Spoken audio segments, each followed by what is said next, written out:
Olá! Essas belas imagens de diferentes estilos são as estrelas desta edição do Start sobre a arte da ilustração. Atualmente encontramos nos livros uma imensa variedade de traços, desenhos, figurativos ou abstratos, que na verdade são narrativas visuais. Nosso programa de hoje fala dessas narrativas através das obras de 4 grandes ilustradores brasileiros. O Start está começando.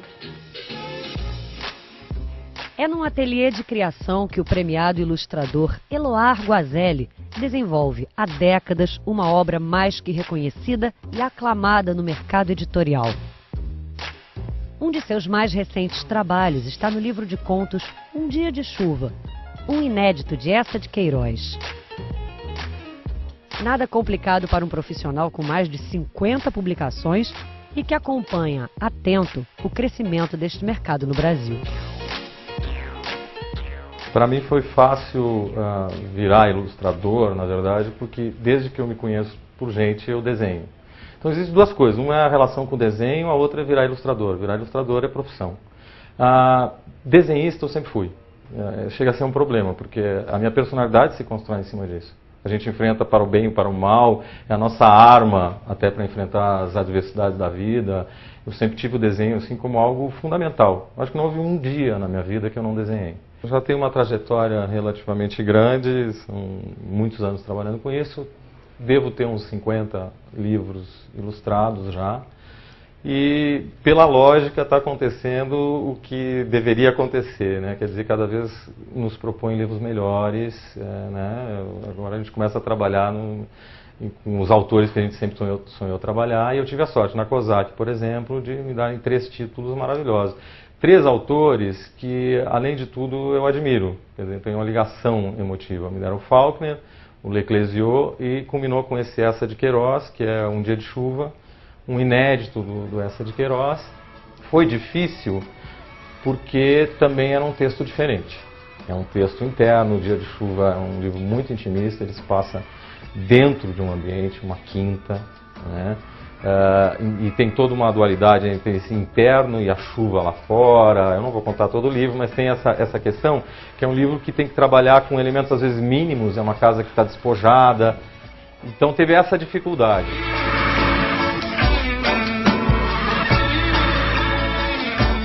Bom, aqui tem bem claro mais ou menos como começa esse processo de transformação dentro do computador. Como eu acabo construindo um original, e essas transformações, o computador permite uma transformação muito rápida, né? Um dos grandes méritos do trabalho digital é a gente poder experimentar com liberdade e rapidez. E muitas vezes é necessário, eu acho que o diferencia o profissional do diletante, o sujeito que gosta de desenhar, é cumprir prazo, por exemplo. É fazer o melhor possível dentro de um prazo, dentro de uma circunstância de trabalho. E aí você precisa lançar mão de recursos, de técnicas, E nesse ponto, o computador é uma ferramenta maravilhosa. O computador democratiza a produção. Como qualquer coisa, ele tem as armadilhas, que é deixar algo pasteurizado. Agora, aí a gente usa todo esse conhecimento que teve. Eu estudei artes plásticas, então eu quero colocar dentro do computador tudo aquilo que eu aprendi dentro da história da arte, tentar jogar com as experiências que a gente fazia aqui no mundo real, reproduzir lá dentro. Só que a rapidez com que a gente arruma uma solução, no caso aí bem a cena de cozinha italiana ou a cozinha de colônia lá em Portugal, essa coisa do piso, reproduzir o piso, tentar aplicar uma cor nesse piso que dê um clima, uma atmosfera de rústico. Nisso o computador foi de uma felicidade ao dar uma rapidez nesse processo. Eu gostei muito de trabalhar esse fogão, quer dizer, aqui ele entrou, a imagem entra no computador, em estado, vamos dizer, bruto, mas o que eu vou chamar de original é esse resultado aqui. É esse resultado aqui que foi para ser impresso no livro. Acho que o bacana do trabalho editorial também é que ele tem várias mãos, né? Ele tem essa passagem, e o ilustrador, acho que ele tem que entender isso, ele tem que se colocar nisso. O artista plástico não, ele tem um domínio total, ele coloca no espaço dele e deu. Aqui não, a gente tem que pensar como livro, como objeto, e entra também o designer, que é um parceiro, né? Que entra o rótulo que eu criei, ele vai ser distribuído, né, na cena do vinho. Aí tem o vinho com os protagonistas, né, com todos os elementos de cena. a gente tem que ter um conhecimento de... Aqui já entra a paisagem, não? Já foge, né? Um outro corte cinematográfico, o livro, né? Eu ia dizer filme, né? O tratamento às vezes, muitas vezes incorpora coisas do cinema, eu acho legal esse diálogo, né? Aqui entra o detalhe, né? Então você trabalha um detalhe, um recorte. A questão do direito autoral basicamente é o seguinte, é uma luta pelo status do ilustrador, do papel que ele representa no livro. Sem nenhum demérito para o autor, nós somos parceiros, somos colegas, a gente tem que negociar isso com as editoras, né? E algumas editoras já reconhecem isso, é tudo uma questão de tentar trazer para uma avaliação mais hegemônica por parte delas, é a questão do reconhecimento do peso do ilustrador dentro do direito autoral. E eu sou suspeito para falar, mas eu vou falar então como público. Você vai comprar um livro e muitas vezes esse livro tem um peso, uma ênfase na ilustração. No mínimo, nós somos 50% de um livro em determinadas circunstâncias. Os livros infantis que são trabalhados em cima de imagem, mas mesmo os livros não só direcionados para esse público, no mínimo 50% a gente, e não vou entrar no mérito, que é uma questão de juízo de valor, muitas vezes a gente sabe que a ilustração carrega muitos livros. Arquiteto de formação, André Sandoval recorre ao guache, lápis de diversos tipos e montagens na composição de suas ilustrações. Seu traço lúdico já é fácil de ser reconhecido em livros e revistas. Ele sabe que o trabalho editorial é feito em equipe e que pode ser realizado de diferentes maneiras. Eu acho que há duas formas de abordagem assim, no trabalho de ilustração, pelo menos no meu tipo de trabalho. Tem um que é desenvolver uma linguagem e pelo desafio de desenvolver essa linguagem e achar saídas daquilo, errando, acertando e tal, isso dá um tipo de desenho. Então isso, isso se estende como um tipo de desenho. E há um outro que você já que você já tem com você, enfim, você recorre a ele às vezes, volta para desenhar daquele mesmo jeito que você estava fazendo, e ele é mais expansivo, digamos. E você pode fazer um livro, pode fazer uma pintura, pode fazer com a mesma linguagem. Esse trabalho aqui, por exemplo, lembra um pouco o trabalho da Piauí também, por exemplo. Ou o trabalho de um painel que eu desenhei para o Sesc. É um tipo de desenho feito com guache e lápis dermatográficos, aqui meio simulando o giz, né? Essa fonte é uma fonte que a gente desenhou, foi uma letra feita, letra por letra, desenhada e montada, né, por um pessoal especializado em fontes. Esse trabalho, por exemplo, e esse tem essa abordagem parecida como linguagem, né? Então uma coisa que se expande mesmo, horizontalmente, é o mesmo tipo de trabalho. O lápis dermatográfico e o guache. Um outro tipo de desenho que ele é feito com fotos. Esse tipo de construção, de montagem, tem algo de acaso, de você achar esses objetos e que tem a ver com esse nonsense, por exemplo, dos textos. Esse livro é da Tatiana Belink, e ilustrado por mim, uns 2 anos atrás, e da editora 34. E até, bom, como referência desses livros, eu por exemplo, gosto muito do Rodchenko, que é uma exposição que tem agora na Pinacoteca, e que fez um trabalho com a mulher dele super legal. Ele tem esse mesmo trabalho de fotografia com desenhos, é um livro do começo do século XX, e tem esse trabalho. As maquetes foram feitas pela mulher do Rodchenko, e o Rodchenko fotografa. Esse aqui também vai sair por uma editora chama Jujuba, editora nova, São Paulo. Infantil juvenil. É um objeto, uma dobradura que você pode ir montando como quer, né? Ele vem uma versão em preto e branco e colorida, e as coisas encaixam assim, tá vendo? Abre e monta, E elas vão dando outras figuras.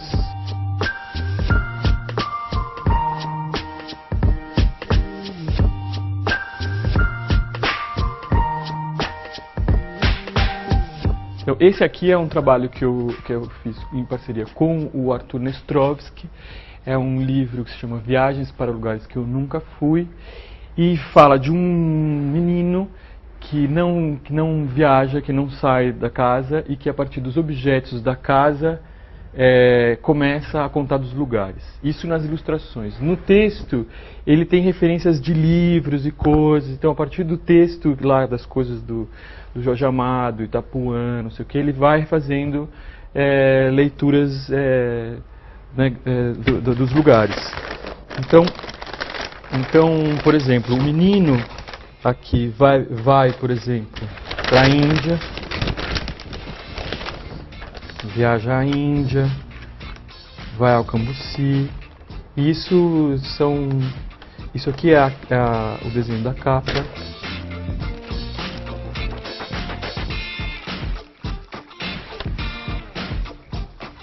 E esse é o rosto, que tem mais ou menos esse o partido, na verdade. Você tem a colocação de montar um espaço em cima de uma mesa. As pedras que fazem esse trabalho.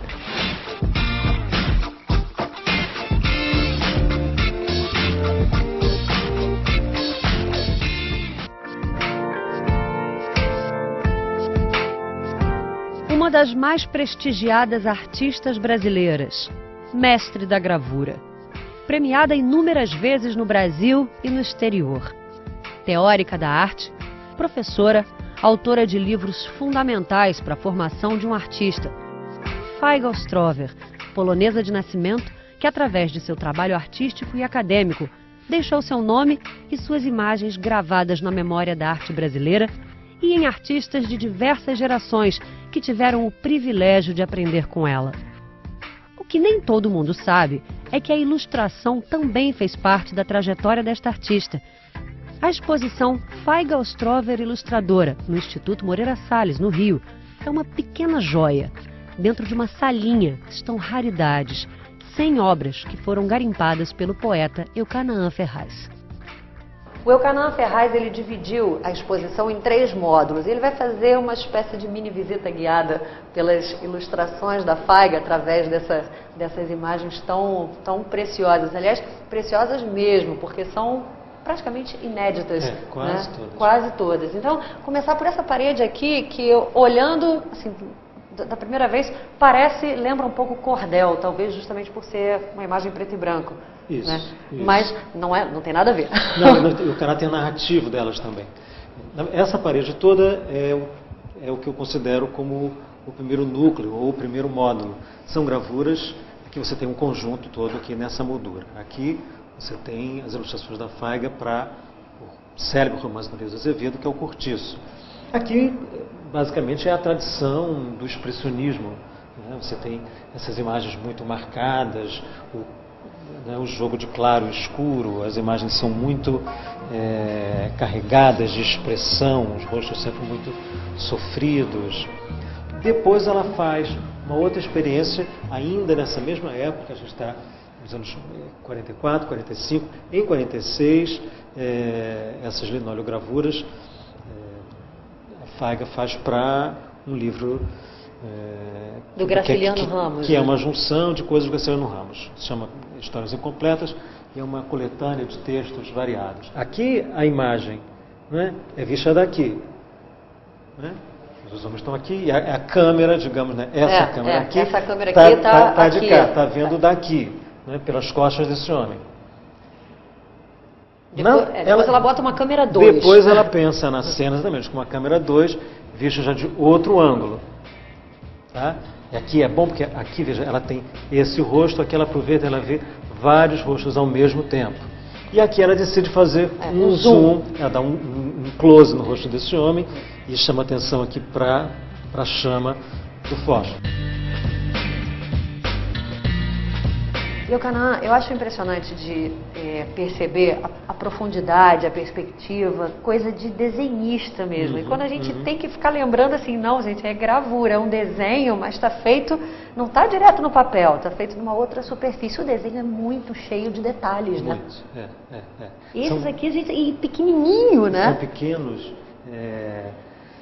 Eu acho que a intenção da Feiga, e foi o que acabou acontecendo, acho, porque eu digo acho, porque algumas aqui, todo esse conjunto não chegou a ser publicado, mas era que as imagens fossem usadas um para um, ou seja, no tamanho que ela fazia. Então ela fazia no tamanho que seria publicado. A capa do livro traz essa ilustração exatamente como ela está aqui, nesse tamanho.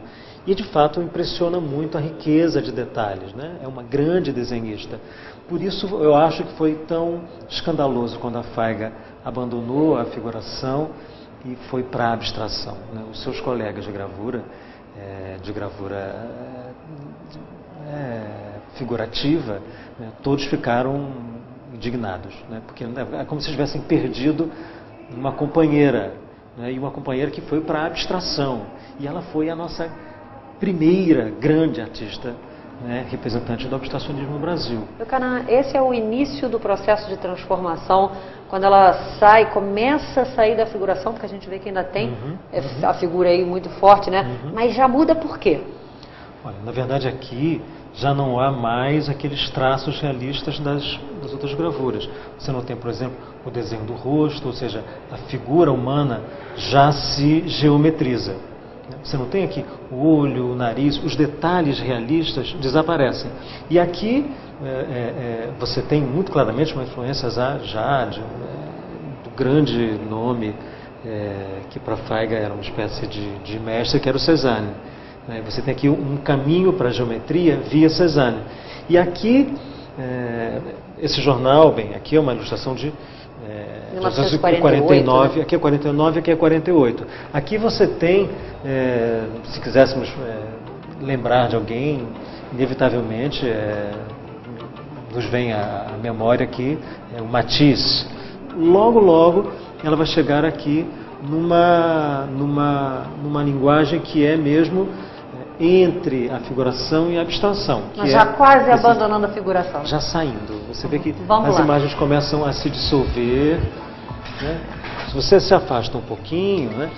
O que você tem é abstração. Aqui o que interessa a Feiga não é mais a representação realista das cenas ou das figuras reais, mas trabalhar com cheios e vazios, ritmos, as linhas se soltam. Então está muito mais preocupada com isso do que com uma representação realista, que já são os anos 70. Isso aqui é um livro de Joaquim Cardoso, 1973, é uma edição de 200 exemplares. Aqui, João Cabral de Melo Neto, é uma edição especial do poema O Rio, uma edição de 1974. Também uma edição numerada, assinada. Eucanã, esse é um exemplo clássico de uma parceria de ouro, assim, né? Manuel Bandeira e Feiga. Nossa, é uma maravilha, né? É um livro que, ele por si já é um clássico, né? De 1952, Opus 10, um dos mais belos livros do Bandeira, de que faz parte também um poema que é deslumbrante, que se chama Boi Morto. E é esse poema que serve, sem dúvida, como mote para a ilustração da Feiga, que é uma beleza.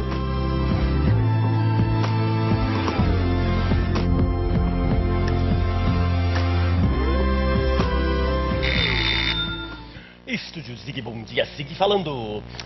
Há mais de 20 anos desenhando, atuando, compondo, cantando, Ivan Zig é um ilustrador bem irreverente.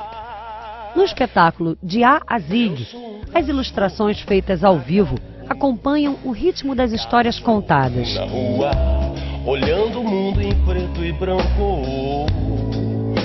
o mundo vai passando. E na sua casa-ateliê no Rio, o trabalho meticuloso é com a tinta e o pincel. Ela seca muito rápido.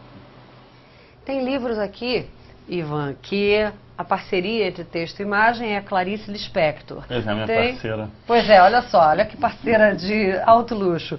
João Ubaldo Ribeiro, né? A gente está aqui aí enfim... Esse é um projeto já mais próprio. Um projeto autoral, músico, né? Música, né? Agora, a Ilíada, Homero, então, meu parceiro. Seu parceiro de criação, Homero. Queria saber como é esse exercício de você, na verdade, ter que se modificar a cada nova narrativa. É complicado por um lado, mas no fundo é muito simples, né? Complicado pelo que a gente pode imaginar, porque na verdade cada pessoa que escreve uma coisa e que depois você vai dar continuidade a essa coisa, fica sempre aquela impressão assim, tipo assim, bom, ela jamais vai esperar por isso que eu estou fazendo, seja para bem ou para mal, né? Então cria aquela coisa assim, você em princípio fica um pouco preso, né? Tipo assim, sei lá, se a Clarice Lispector fosse viva, eu não sei como é que ela iria reagir àquelas ilustrações, né? É uma dúvida, mas isso faz parte do jogo. Esse lado aqui, assim, tem umas preciosidades que eu queria que você mostrasse pra gente, que são aí algumas matrizes. Artes finais. Artes finais. Vamos chamar de artes finais, assim. O desenho, o livro, né? Você faz assim, você pode estabelecer umas três etapas do livro. Primeiro, quando você faz uma espécie de projeto. Você pega um papel e vai projetando, entendeu? Ele de uma maneira assim bem rabiscada. Cada página vai ter o quê? Essa página vai ser a introdução, vai ser os créditos nessa página. Quase um cineminha. Um cineminha, um storyboard que eles chamam, né? Quando faz para o cinema. Então você faz isso também, para calcular um pouco como é que vai ser o livro, o ritmo do livro, né? Depois você passa a fazer esse tipo de coisa aqui, que a gente chama de layout, que é um rabisco. Na verdade, você rabisca com um lápis, né, os desenhos que você quer fazer depois pintados. Super né? Artesanal, como antigamente, né, Ivan? Completamente artesanal, não tem nada... Não é nada prático isso daqui. Nossa, às vezes dá nos nervos, entendeu? Você precisa parar, porque eu não aguento mais, estou fazendo há um mês já isso e tal, mas é assim mesmo. Depois você passa para esse papel que eu falei, que eu faço esse gesso. No caso, eu faço esse gesso, é uma técnica que eu gosto de fazer, cada pessoa faz de uma maneira, né? Nossa, aqui a gente consegue perceber que dá uma textura bem exatamente. Interessante, né? Isso você mostrou pra gente Exatamente. Porque, na verdade... A pele do elefante. Você vai explorando essas coisas. Olha aqui, essa outra aqui, você pode explorar. Isso aqui eu resolvi que a mesa do refeição, ela podia ser feita com pano mesmo. Então eu colei esse pano aqui. Isso é muito comum, né? Na ilustração você pode sair colando coisas e fazer uso disso, dessa linguagem. Olha que bacana que fica, né? O resultado, né? Dá uma dimensão diferente, né?